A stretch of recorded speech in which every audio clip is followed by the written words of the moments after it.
रामचरितमानस में, गीता में, श्रीमद् भागवत में, महाभारत में, जितने शास्त्र पुराण वेद है, सब में लिखा है कि कोई भी भगवान को अपनी तरफ से प्राप्त नहीं कर सकता। कितना ही जप कर ले, तप कर ले, योग कर ले, वैराग्य कर ले, पर वो चाहे मैं भगवान को प्राप्त कर लूं तो नहीं कर सकता। परंतु भगवान चाहे तो तुरंत वह उस जीव को मिल जाए। और कब भगवान कब चाहते हैं कि कोई गुण उसका ऐसा देख लेते हैं कि उस पर वो इतने रिझ जाते हैं कि उससे फिर अपना बना लेते हैं और अपना भगवत तत्व हटा देते हैं। एक सुंदर प्रकरण श्रीमद् महाभारत में आता है। पहले तो ये समझना है कि वाल्मीकि दो हुए हैं। एक वाल्मीकि वो थे जहां श्री राम लक्ष्मण गए थे सीता जी के सहित, और एक वाल्मीकि वो थे जो महाभारत में जिनका वर्णन मिलता है। पहले वाल्मीकि तो कथा सबने सुनी ही है कि कौल के रात भीलों में साथ रहते, लूटपाट करते, भगवान की कृपा हुई, सब ऋषियों ने उन्हें ज्ञान दिया और घर वालों ने कह दिया हम तेरे पाप में सम्मिलित नहीं, तो फिर भजन में डूब गए। इतने डूबे कि 1000 वर्ष तक बिना खाए पिए जंगल में वन में बैठे रहे, प्रभु का स्मरण मरा करते रहे। 1000 वर्ष बीते, फिर सप्त ऋषि आए और उसे निकाला और के पास देखा तो अनुपम ज्ञान सिद्धियां सब वाल्मीकि हस्तगत हो गए, जिन्होंने श्री रामचरितमानस का, वाल्मीकि रामायण का निर्माण किया, वर्णन किया। ये तो एक पहले वाल्मीकि थे जो ब्राह्मण थे, लेकिन दूसरे वाल्मीकि हुए वो महतब थे। तो लोगों के हृदय में जिज्ञासा रहती है कि वाल्मीकि कितने हुए हैं, क्या थे। कहीं वाल्मीकि समाज के कहते हैं कि हमारे थे और कहीं ब्राह्मण समाज के कहते हैं कि हमारे थे। तो दोनों के अलग अलग 2 वाल्मीकि हुए। श्री महाभारत पर्व के वाल्मीकि का आज वर्णन होगा, जिसे सावधान पूर्वक चित्त लगा के सुनने का कष्ट है। जब इंद्रप्रस्थ में महाराज युधिष्ठिर ने राष्ट्र यज्ञ किया, यज्ञ की समाप्ति पर कुछ नियम होते थे पहले, आज तो नहीं है। पहले नियम थे कि जब माना जाए यज्ञ सफल हुआ है कि नहीं हुआ है, कैसे पहचाने, तो वहां एक दिव्य शंख रखा जाता था और यज्ञ अगर संपूर्ण किसी का पूरा हो जाता था तो वो शंख स्वयं बजता और सब लोग मान लेते थे कि यज्ञ सफल हो गया। तो वहां इंद्रप्रस्थ में यज्ञ हो रहा था, वहां शंख रखा, यज्ञ समाप्ति को था, समाप्त हुआ, लेकिन शंख नहीं बजा। सब लोगों के हृदय में, मनुष्यों के हृदय में, विद्वानों के हृदय में बड़ी वेदना हुई कि इतना खर्चा हुआ, इतने ऋषि महात्मा आए, चारों ओर ऋषि ही छा गए, परंतु यज्ञ सफल नहीं हुआ। कौन सी कमी है, क्या गलती हुई है, क्यों सफल नहीं हुआ, इस विषय पर चर्चा चलने लगी। तो पांडव द्रौपदी के सहित कृष्ण जी के पास पहुंचे। भगवान कृष्ण को कहा, गोविंद आप तो अंतर्यामी हैं, दीन बंधु हैं, यज्ञ सफल नहीं हुआ, शंख नहीं बजा है, कहां त्रुटि हुई है, कहां गलती हुई। कन्हैया जी ने कहा कि ऋषियों से, महात्माओं से तो ये सारी भूमि छाई रही है, परंतु प्रभु पद रथ में रसिक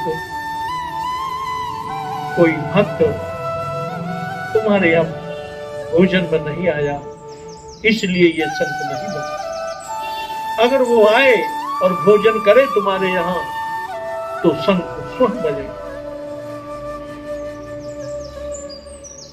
तो युधिष्ठिर ने कहा कि महाराज बताइए कहाँ है, कौन है। कृष्ण जी ने कहा आप देखिए तुम्हारे नगर में ही है। बोले महाराज हमने तो अपने नगर में चारों तरफ ये डिडोरा पिटवा दिया था कि कोई संत महात्मा ऋषि रहना नहीं चाहिए, सभी यज्ञ में पधारे और यज्ञ को सफल करवाए। कृष्ण जी कहा तुम्हारे ही नगर में एक प्रभु पद रति रसिक भोजन नहीं, इसीलिए यज्ञ सफल नहीं हुआ। अब तो सबके हृदय में बड़ी जिज्ञासा हुई, कहो प्रभु कहाँ है, कौन है। तो उन्होंने कहा कि देखो मैं कह तो देता हूं, पर अपने हृदय में न्यूनता मत लाना, कमजोर मत समझना। पर नहीं गोविंद आप कहेंगे तो हम न्यूनता क्यों आएंगे, बताओ कौन है। कि तुम्हारे नगर में रोज झाड़ू भारी करता है वो प्रभु पद रत में रसिक है, उसके हृदय में है कि मैं प्रकट नहीं रहूं, लेकिन आज मैं प्रकट कर रहा हूं तो उसको बड़ा मेरे से क्रोधित होगा, मेरे पर गुस्सा करेगा, मुझसे नाराज होगा। पर मैं आज उसको खोल ही देता हूं कि जो तुम्हारे यहाँ झाड़ू बुहारी करता है, जो मेहतर है, अगर वो आकर के तुम्हारे यहाँ भोजन कर ले तो संग क्यों बनेगा। अरे अब तो उस मेहतर की भक्ति प्रभाव को देखकर, उसका महात्म देखकर, प्रभु पद रत रसिक जानकर युधिष्ठिर ने कहा भीम जाओ और उन्हें बुला कर लाओ। कृष्ण जी ने कहा सुनो, जाना तो तुम सबको है, और ऐसे मत करना कि यह बेहतर है कि चल तू हमारे यहाँ भोजन कर, यज्ञ सफल नहीं होगा। जातिवाद नहीं करना है, वो प्रभु पद में रहते हैं, हरि को भजे सो हरि को होई, और जाति पात न पूछे कोई। तुम जाओ और बड़े आदर सम्मान के साथ अगर वो आए तो तुम्हारा यज्ञ सफल हो जाएगा। युधिष्ठिर अर्जुन के सहित पांचों भाई वहां जाकर के पहुंचते तो वो मेहतर को आवाज लगाई, जब कोई नहीं बोला तो उसके घर की परिक्रमा लगाई। चारों पांचों भाई परिक्रमा करके उसके घर में अंदर प्रवेश किया तो क्या देखते कि हर जगह राम नाम लिखा है, राम जी का स्वरूप बना हुआ है, कहीं धनुष बाण बने हैं, कहीं शंख बना है, कहीं चक्र बना है, कहीं तुलसियों के झुंड उसके घर में। अब तो पांचों भाई देखकर दंग रह गए कि झाड़ू बारी करने वाला मेहतर और उसके यहाँ ये और इतना बड़ा प्रभु पद प्रेमी, हमसे तो बड़ा अपराध हुआ। अब उसको बुलाने के लिए जब आवाज लगाई अंदर घुस के तो वो कांपता हुआ, डरता हुआ और भगवान को नाना प्रकार से कहता हुआ कि तुमको मुझे प्रकाशित नहीं करने चाहिए, तुम्हारी लीला बड़ी अपरंपार है, पता नहीं मैं जितना गुप्त रहना चाहता हूं तुम उतना ही उसको प्रकट करते हो। बहुत खिसियाया गोविंद पर वो मेहतर बाल भी, लेकिन कामता हुआ आया, हाथ जोड़े खड़ा है। इतने में युधिष्ठिर उनके चरणों में गिर पड़े। पांचों भाइयों ने झुककर के दंडवत प्रणाम किया और कहा कि आप हमारे घर चल करके भोजन किए। वो हरिजन कहने लगा कि महाराज मैं तो तुम्हारा सेवा गुहारी करने वाला, झाड़ू पोंछा करने वाला हूँ, मैं आपके यहाँ कैसे भोजन कर लूंगा, मैं आपके यहाँ भोजन नहीं कर पाऊंगा। आप जानते मैं तो बेहतर हूं जाति का, आप जाओ। युधिष्ठिर ने कहा नहीं, अब हमको सब तुम्हारा भक्ति का प्रताप पता चल गया है, हम जाने वाले नहीं हैं। आप जब तक हमसे हाँ नहीं करेंगे तब तक हम आपके सामने यूं ही हाथ जोड़े खड़े रहेंगे। अब तो वो वाल्मीकि समझ गया कि जाना ही पड़ेगा, तो कहा ठीक है मैं जाने के लिए तैयार हूं, लेकिन सुबह आऊंगा। ऐसा आश्वासन जब युधिष्ठिर को दिया तो पांचों भाई कन्हैया जी के पास पहुंचे। कहा महाराज वास्तव में भक्त रसिक राज है, भक्त शिरोमणि है और उसने हाँ कर दी है। कृष्ण जी कहने लगे कि वो बहुत नाराज हुआ था मुझसे, पर तुम्हारा यज्ञ सफल नहीं होता अगर वो तुम्हारे यहाँ भोजन नहीं करेगा। अब वो द्रौपदी पास में थी, द्रौपदी से कहा, द्रौपदी देख, तेरे हाथ में जितनी कला हो भोजन बनाने की, तू बड़ी सावधानी के साथ उन महात्मा के लिए भोजन बना, अपने हाथ, दासियों के हाथ से नहीं, अपने हाथ से बना। और वो जिस जाति से है उसका भाव मन में मत लाना, अगर मैं मन में लाई तो तेरा यज्ञ सफल नहीं। द्रौपदी ने कहा, हाँ कन्हैया, मैं ऐसा कोई भाव नहीं रखूंगी। दूसरे दिन वो वाल्मीकि जी आए, बाहर खड़े हो गए, बाहर ही बैठ गए कि ले आओ, मैं यही भोजन करूंगा। कन्हैया जी ने इशारे से कह दिया कि नहीं युधिष्ठिर, इनको पाकशाला में ले जाना, जब भोजन बनता है वहां भोजन कराना, वही सफल होगा। क्यों?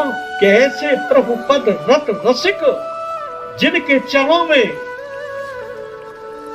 भगवान का रसायन रहता है, पूरा दिव्य अलौकिक शरीर रहता है, अलौकिक आत्मा होती है, ऐसे के चरण जब घर में पड़ेंगे तेरे, तो तेरा यज्ञ सफल हुआ जान, और तुम सब भाइयों का कल्याण हुआ ही जान। युधिष्ठिर ने विनय की, प्रभु आप भीजन कांप रहा है। युधिष्ठिर ने कहा, प्रभु आप ये कहा जाए कि नाटक छोड़ दीजिए, आप ये बनावटी रूप छोड़ दीजिए जो आप कांप रहे हैं। आपके समान तो इस क्षेत्र में, इस समाज में कोई नहीं, जो कि भगवान के प्रेम में इतना डूबा हुआ है, संसार का कार्य करते हुए भगवान के प्रेम में इतना अनुरक्त है कि भगवान स्वयं कहते हैं कि वो मेरे भक्त जब तक भोजन नहीं करेंगे यज्ञ से। बड़े आदर के साथ पाकशाला में ले गए। द्रौपदी ने नाना प्रकार के व्यंजन उनके सामने रखे, भगवान का भोग लगाया और सबको एक में मिलाकर के खाने लगी।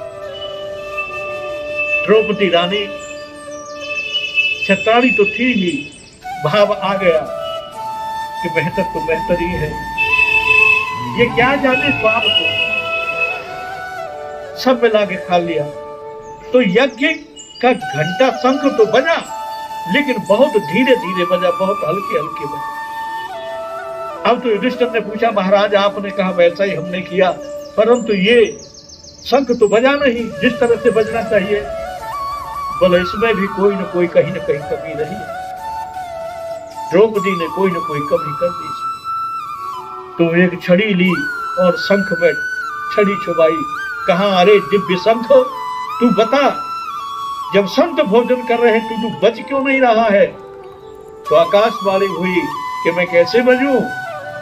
द्रौपदी रानी के मन में जातिवाद आ गया, और ये मैं तरसान करके कि ये सबको मिला लिया, क्या जाने स्वाद। तो ये बात तुरंत फिर उस वाल्मीकि से पूछी। द्रौपदी ने आकर के क्षमा मांगी कि महाराज आपने सबको मिला लिया, इसलिए मेरे मुंह से ये बात निकल गई, आपने ऐसा क्यों किया? तो उन्हें जवाब दिया कि जब ये सब भोग लग गया, हर एक चीज से भोग लग गया, 3600 प्रकार के व्यंजनों से भोग लग गया, भगवान को प्रसाद हो गया, भगवान ने पा लिया, अब मैं इसमें से निकाल करके स्वाद देखूं तो प्रसाद में त्रुटि मानी जाएगी, न्यूनता होगी, इसलिए मैं कोई स्वाद नहीं देखता, भगवान का झूठा प्रसाद है, मेरे लिए प्रसाद है। जब ऐसा कहा तो शंख बड़ी घनघोर आवाज से आकाश मंडल में बजने लगा, चारों ओर जय जयकार हुए। तो भक्तों की लीला, भगवान की लीला और भक्ति की लीला तीनों अपार।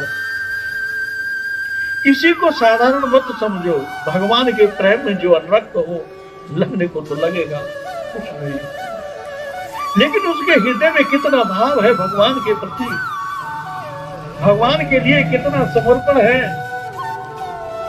उसका भाव देखो। उसकी कृपा मात्र, उसकी एक आशीर्वाद मात्र कल्याण कर सकता है। ऐसे किसी भी संत भक्त के प्रति सम्मान रखना चाहिए। बोलो सच्चिदानंद भगवान की गोविंद हरे।